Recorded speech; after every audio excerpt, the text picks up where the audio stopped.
Montana Territory, June of 1873. The wind carried dust and whispers through the town of Red Rock, but none louder than the shame tied to the woman living in the weathered cabin on the edge of town. Liora Dempsey kept her head down as she stepped out of the mercantile, cradling her infant son close to her chest. His name was Gideon, 6 months old and already marked by the town's scorn.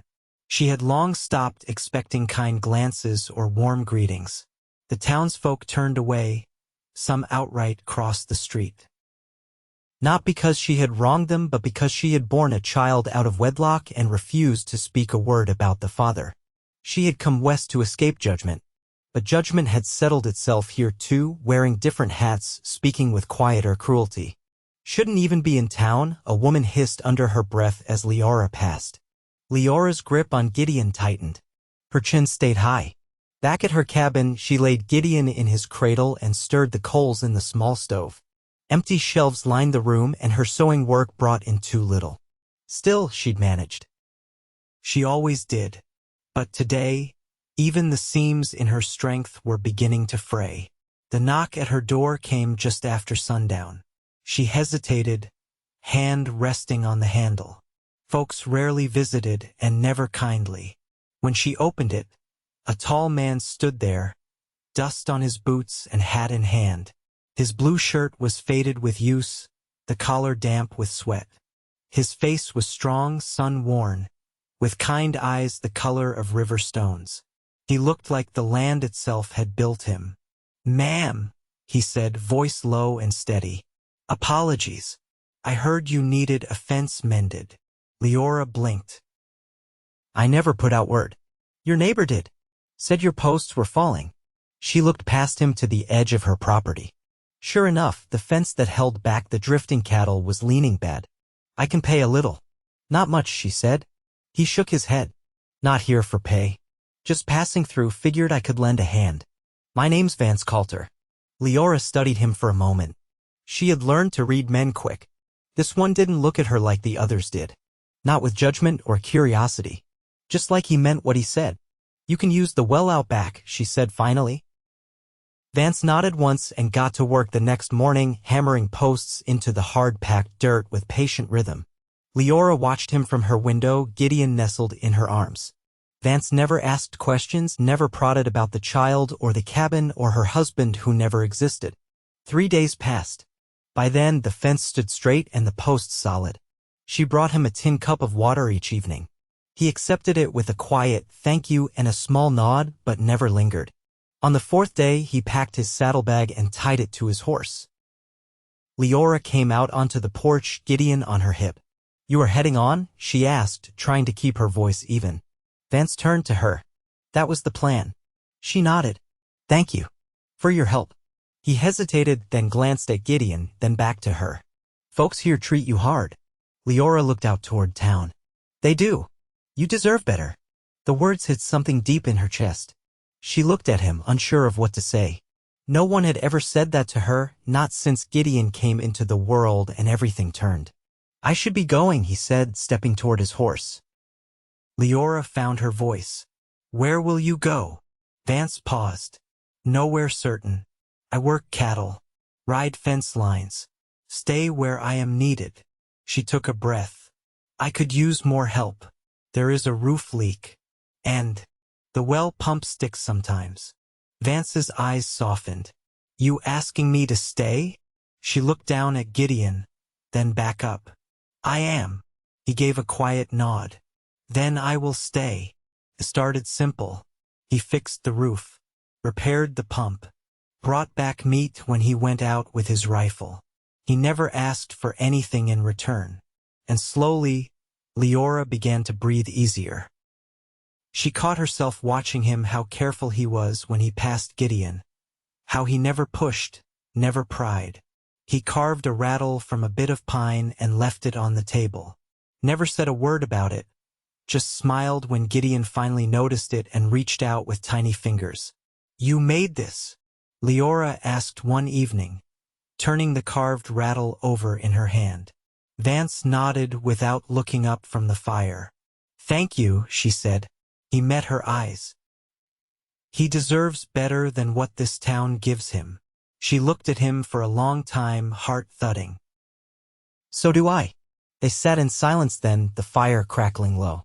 That night, when she rose to check on Gideon, she peeked into the other room where Vance slept on a cot.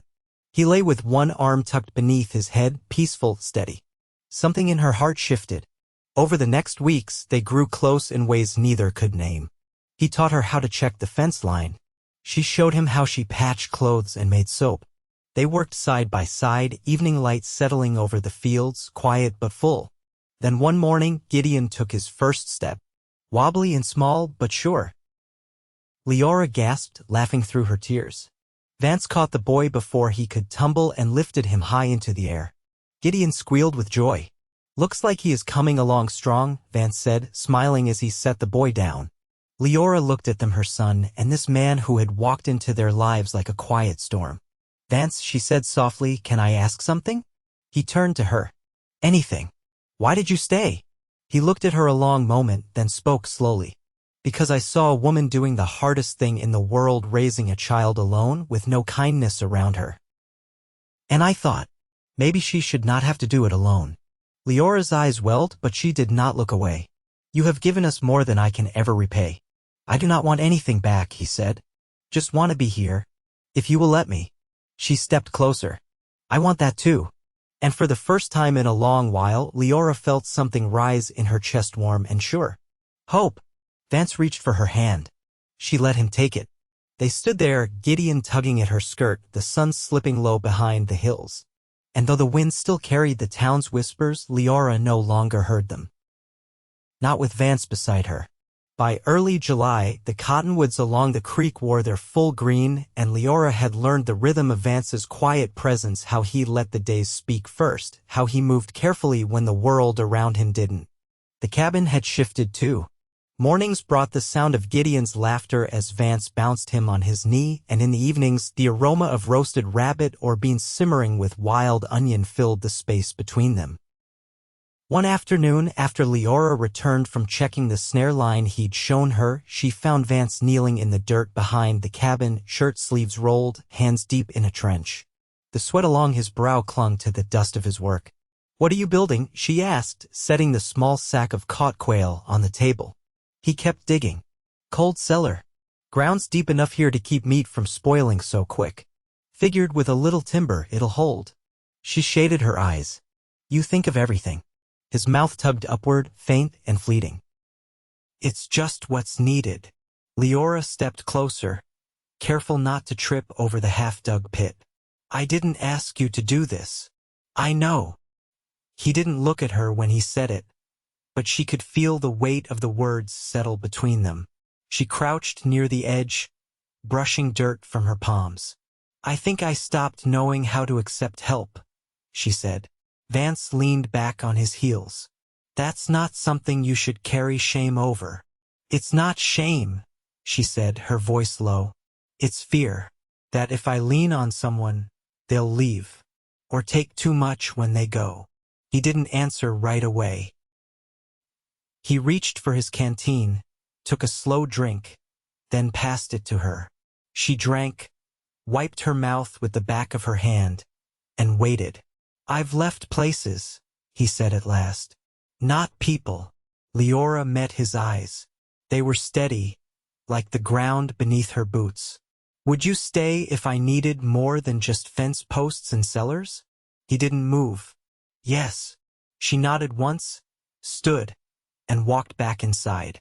When she glanced out the window later, he was still digging. That night, as the lantern burned low, Liora sat mending a frayed shirt. Gideon slept in a basket beside her, one tiny hand curled against his cheek.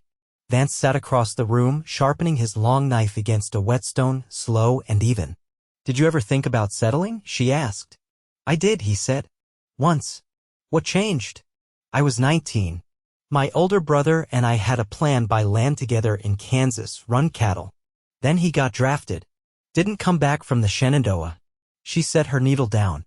I'm sorry. He nodded, eyes on the blade. After that, I didn't see the good in planting roots. Felt like any moment, they'd be pulled up. She let the silence stretch. And now, Vance looked up. Now I think maybe roots aren't the problem. Maybe it's just waiting for the right ground. The fire crackled. Liora stood, crossed the room, and sat beside him. Her hands rested in her lap, close but not touching. "Do you think this is the right ground?" she asked. He looked at her, not startled, not hurried, just searching, like he wanted to answer her with more than words. Finally, he said, "I think I've never seen anything grow stronger than what you've built here." "That tells me something." She breathed in slow and deep. Outside, a night bird called. Inside, something in her settled. The next day, she brought him a bundle wrapped in muslin. He opened it to find a shirt deep brown, stitched clean and solid. "I had extra cloth," she said. "Thought you might need another." He ran a finger along the seam. "You made this." "I did." He folded it carefully before speaking. "You didn't have to." "I know." Later that evening, he wore it as they sat beneath the awning he'd built outside the door. The clouds were pinking at the edges, and Gideon clapped at them as though he could grab the color from the sky. "I've been thinking," Vance said, watching the child. "About what?" He glanced at her. "About building a second room." "For what?" He looked back toward the field. "A man ought to have a place of his own, even if it's close by." Liora studied him. "You think I want you sleeping out there?" "I think I don't want to presume." She reached for Gideon, settled him against her chest, then looked across at Vance. "When I picture the years coming," she said, "I don't see you in another room. I see you here, at this table, with us." Vance didn't speak, but something in his face answered her. She stood, stepped inside, and left the door open behind her. He followed. Nothing about it was rushed. He set his hat on the peg. She lit another lantern. Gideon slept through it all. That night, they sat close, knees touching beneath the table. No declarations, just the quiet understanding of two people who had lived enough years to know what mattered. When she reached for his hand, he took it and didn't let go. By late July, the soil had hardened beneath the sun's long stare, and the creek behind the cabin had thinned to a trickle. Liora rose before the heat each morning, collecting wash water while the air still held the cool hush of night. Vance had begun cutting timber from a stand of lodgepole pines 2 miles west, hauling back lengths by mule and shaping them into beams near the shed. He worked with quiet focus, a rhythm she'd come to know well, though she'd never asked where he'd learned it. One evening, after Gideon had fallen asleep with one fist curled around the hem of her skirt, Liora stepped outside and found Vance squaring a beam along the new frame he'd begun beside the cabin. "You've built before," she said, leaning against the porch post. He set down the mallet. "My father was a cooper. Taught me to measure twice and listen to the wood." Her brow rose. "You never said. You never asked." She crossed the yard and ran her hand along the edge of the beam. "What happened to him? Past the winter I turned 15. Fever. My mother followed come spring." Liora looked down at her bare feet in the dirt. "You raised yourself." He nodded once. "Had a neighbor who let me stay in their loft for a year. After that, I found work where I could." She looked at him then, really looked. The lines at the corners of his eyes, the old nick across his forearm, the way he never left a tool outside after sundown. "You never carry bitterness. Not even when you'd have reason." He shrugged, wiping sawdust from his hands. "Doesn't grow anything." She watched him set the beam in place, fitting it with slow precision. "You ever think on what you'd have done if life had gone different?" "I try not to." "Why not?" "Because then I'd miss what's here." He met her gaze. "And I wouldn't trade this for any other road." A breeze rustled the grass. Liora stepped closer, close enough to smell the clean wood shavings on his shirt. "I think," she said, "you were meant to find us." He looked down at her hand, resting beside his on the beam. "I believe that too." The next day, they rode into the hills together. Vance led them to a small rise where wild chokecherries grew thick along the slope. Liora carried Gideon in a sling, his head turned toward her chest, already dozing again. "This spot," Vance said, dismounting and tying the horses, "gets the last light. Thought you might want it for a garden come spring." She stepped forward, brushing her hand through the tall grasses. "There's good soil underneath." He nodded. "And water from the ridge runoff. I can rig a channel. We could plant beans here. Maybe squash. Whatever you want." Liora turned toward him, sunlight catching the edge of her jaw. "You keep saying that." He looked at her, steady. "Because it's true." She smiled, soft and tired and full of something deeper than gratitude. "Then I want to stay here. With you. Raise Gideon where the world feels wide. I'll make sure he has everything he needs." She reached for his hand and held it firm. "We both will." They married the following week beneath the cottonwoods near the creek. It was quiet, with only the preacher from the next town over who'd known enough hardship to ask no questions. Liora wore a calico dress she'd dyed herself, and Vance shaved for the first time since spring. Afterward, they shared stew with the preacher beneath a canvas lean-to. Gideon nestled in Leora's lap, tugging at her sleeve. That night, when the dishes had been cleared and the lantern trimmed low, Vance drew her into his arms without hurry, his touch reverent. No words passed between them, only the hush of trust grown from labor and patience. Outside, the land breathed in twilight. Inside, they began their life as one. In the months that followed, the town's glances grew less sharp. A few heads nodded when Vance walked into the post office. Liora sold her soap in bundles now, and folks began asking her for tinctures and salves. But she never forgot the silence that had once met her steps down Main Street. Nor would Vance let her carry it alone. One morning in September, as she stood beside him at the edge of the field they'd cleared for the garden, Liora looked out at the land stretching gold and green beneath the sky. "I used to think I'd never be seen clear again," she said. He turned toward her. "You were always clear to me." She leaned her head against his shoulder, Gideon toddling nearby in the tall grass. "Then maybe that's all I ever needed." Vance rested his hand over hers. "You'll never need to carry yourself alone again." And she never did. By the time the first frost curled along the edges of the cabin windows, the cellar was finished and packed with root vegetables traded from a Dakota family who passed through with a wagon load headed north. Liora had bartered with jars of blackberry preserves she'd made in late summer, the kind that clung sweet to the tongue and reminded her of the boy she used to be too afraid to name. She didn't think about him much anymore, not since Vance. He was chopping kindling out back when she stepped onto the porch. Gideon balanced on her hip, bundled in a wool wrap she'd sewn from scraps. The morning light caught in the fringe of her shawl, and she paused, watching him work. His hands were red from the cold, but his strokes were clean, not hurried. "You've got cedar in your beard," she called. Vance looked up. "It's warmer than it looks." He laid the hatchet across the stump and walked over, brushing wood dust from his sleeves. Liora met him halfway. "I was thinking we ought to go into town tomorrow. I need flour, and Gideon's outgrown his boots." He rubbed his palm along Gideon's back. "I'll hitch the wagon before sunup." She hesitated, then said carefully, "The last time we were there, the general storekeeper wouldn't meet my eye." "I remember." "It's not your burden, Vance." He took the boy from her arms. "It is now." The next morning, they rolled into Red Rock just as the sun cracked over the rooftops. The town was quieter than usual, the late autumn chill keeping folks indoors longer. Liora walked beside the wagon, her hand resting against the sideboard. Inside her pocket was a short list of what they needed, and tucked beneath that, a letter she hadn't dared send until now. She'd written it weeks ago, sitting by lamplight while Vance shaved bark for fence stakes. It was for her younger sister, Ruth, back in Missouri, a place she hadn't spoken of since leaving. The last words they'd exchanged were sharp with fear and pride. But that had changed now. Liora had changed now.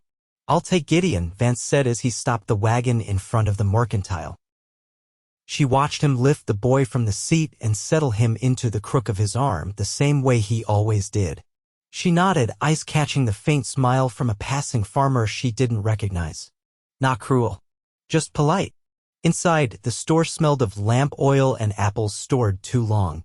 Liora moved through the narrow aisles with practiced ease, filling her basket with cornmeal, salt, and a tin of lye soap. When she reached the counter, the shopkeeper, a man she remembered avoiding her eyes before, cleared his throat and said, "You'll be needing flannel for the boy, I reckon." She blinked. "I will." He reached under the counter and lifted a bolt. "My wife set this aside. Said your boy's cheeks get red in the wind. She noticed it last time." Liora took the fabric, stunned. "Thank you." The man nodded once. "Your husband's been helping out at the livery. Fixed the blacksmith's gate with him." Folks V taken note. Outside, Vance was letting Gideon pat the nose of a milk cow tied to a cart. Liora stepped down from the porch and handed over the parcel. "Got what we need? And more," she said softly. They rode home slowly, the wagon wheels creaking over half-frozen ruts. Liora rested her head against Vance's shoulder, Gideon asleep between them. The wind had teeth, but there was warmth beneath the blanket they shared. That evening, she lit the hearth early and took the letter from her pocket. She stared at the envelope a long while, then set it on the table and turned toward the window where Vance was walking the fence line again, lantern swinging low at his side. When he came in, shaking off the cold, he saw the letter and raised a brow. "She was my only kin," Liora said. "I figured she ought to know I'm well." He nodded, setting the lantern down. "If she's anything like you, she'll write back. She might not. Then we'll still be just fine." She placed the letter into the post sack 2 days later and didn't look back after handing it over. By midwinter, their rhythms had settled as deep as the snow. Vance rose before dawn to check traps and saw more elk sign near the ridge. Liora kept the stove warm and taught Gideon to stack wooden blocks Vance had carved from leftover pine. They spoke less of town and more of what to plant come thaw. One night, as sleet tapped the window panes and the fire burned low, Vance traced the worn edge of her palm with his thumb. "You ever think on what you want 10 years from now?" he asked. She leaned into him. "I think about Gideon riding a horse too big for him. About a row of corn that actually takes. About you with more gray in your beard." He chuckled low. "I think about you not carrying so much alone. I'm not anymore." He looked at her, eyes steady. "No, you're not." She placed her hand over his. "We built this. Quiet and slow. But it's ours." And it was. As sure as the snow falling outside, as sure as the boy sleeping in the next room, as sure as the worn ring he'd carved from bone and slipped on her finger the night they married. They had been shunned, judged, overlooked. But now they were no longer alone. And the life they shaped day by day, chore by chore, word by word, held more love than either had dared to expect. And it would hold. Through every season. Through every storm. The thaw came slow that spring, peeling back the frost one ridge at a time. By April, the creek ran high again, swollen with melt from the high country. Vance had taken to rising early, tending the garden beds before the sun reached over the hill. Liora joined him most mornings, her skirts damp with dew, fingers stained with soil. Gideon, now nearly walking without help, tottered between them like a sapling caught in the wind. One morning, as Vance knelt to set a row of onion starts, Liora crouched beside him, smoothing the mounded dirt between rows. "You ever think about teaching?" she asked, brushing her wrist across her brow. He glanced over, confused. "Teaching what?" "Anything." "A boy learns better from someone who's lived it than someone who's only read it." Vance sat back on his heels. "You mean Gideon?" "I mean boys grow into men whether we're ready or not. And I'd rather he learn what it means to be one from you." Vance's jaw tightened slightly, the way it did when emotion caught him off guard. He reached for the spade again, voice low. "I'd be proud to teach him what I know. But he'll be sharp in his own ways too. He already is." Liora smiled, watching their son chase a grasshopper through the garden path. "He's got your steadiness." "Maybe," Vance said. "But he's got your fire." By late spring, a letter arrived, Ruth's handwriting on the front, the paper soft around the edges from travel. Liora read it beneath the cottonwood, her thumb pressed firm along each line. When she finished, she folded it once, then again, and placed it in her pocket. "She's coming," she said that evening, standing at the doorway while Vance scraped mud from his boots. "She wants to meet you." "And him." He studied her a moment. "That's it right with you?" "I think it does." She didn't say more, and he didn't press her. That was the thing about them, they held space for each other to grow without pushing. June brought more than green, it brought Ruth, stepping down from a hired wagon in a gray traveling dress, her hair pinned tighter than it needed to be. Gideon stared at her from Leora's hip, blinking like he was trying to place her. Ruth looked older than Liora remembered, lines carved at the corners of her mouth, a wary set to her shoulders.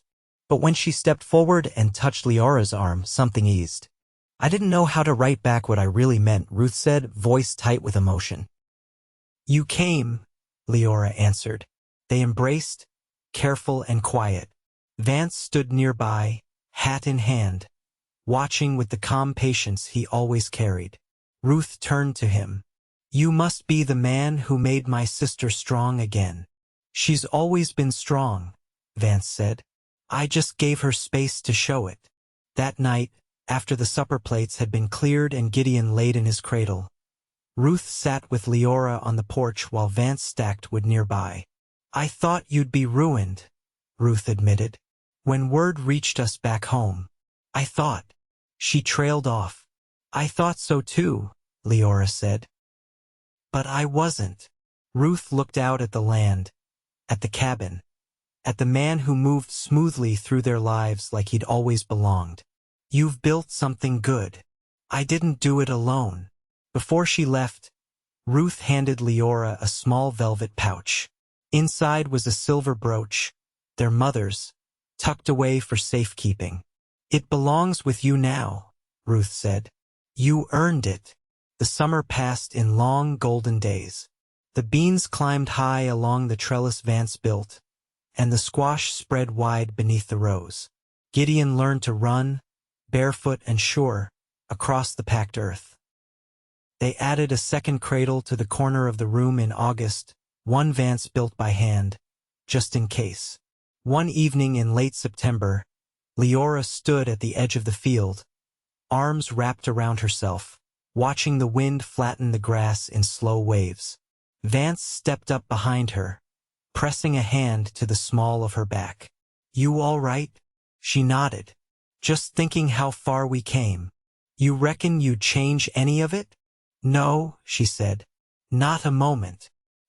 He turned her toward him, brushing a strand of hair from her cheek. "You ever wonder what comes next?" "I stopped wondering," she said, resting her forehead against his chest. "Now I just live it." They lay close that night, the window open to the cooling wind, Leora's hand resting over his heart, Gideon asleep in the next room.